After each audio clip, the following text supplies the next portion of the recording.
Tampang Linda sahabat yang disebut dirasuki arwah Vina Cirebon, bakal diperiksa sebagai saksi.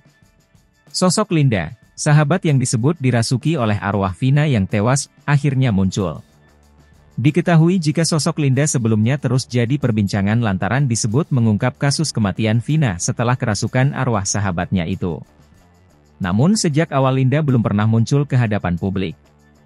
Hingga akhirnya kini terungkap tampang Linda yang sebenarnya. Baru-baru ini Linda akhirnya tampil saat kembali dirasuki oleh arwah Vina. Saat itu Linda yang memakai baju dan celana pink serta jilbab hitam tampak menangis pilu. Linda kembali memberikan kesaksian soal kematian Vina dan Eki. Itu, jejak backpacker itu namanya bukan Mel-Mel, namanya gak tahu siapa tapi itu, Vina kan gak kenal, itu suaranya minta keterangan ke dia, itu beda pasti, dia yang lakuin. Katanya dilansir dari unggahan Hotman Paris Official. Namun tak lama setelah mengungkap pengakuannya soal pelaku lain, Linda akhirnya jatuh pingsan. Kejadian itu diketahui terjadi 2 hari lalu tepatnya pada Sabtu, 25 Mei 2024, kemarin.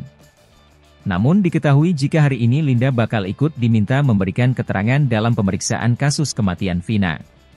Sejumlah netizen yang mengetahui hal itu sontak ramai memberikan komentar. Tak sedikit yang memberikan beragam tanggapan.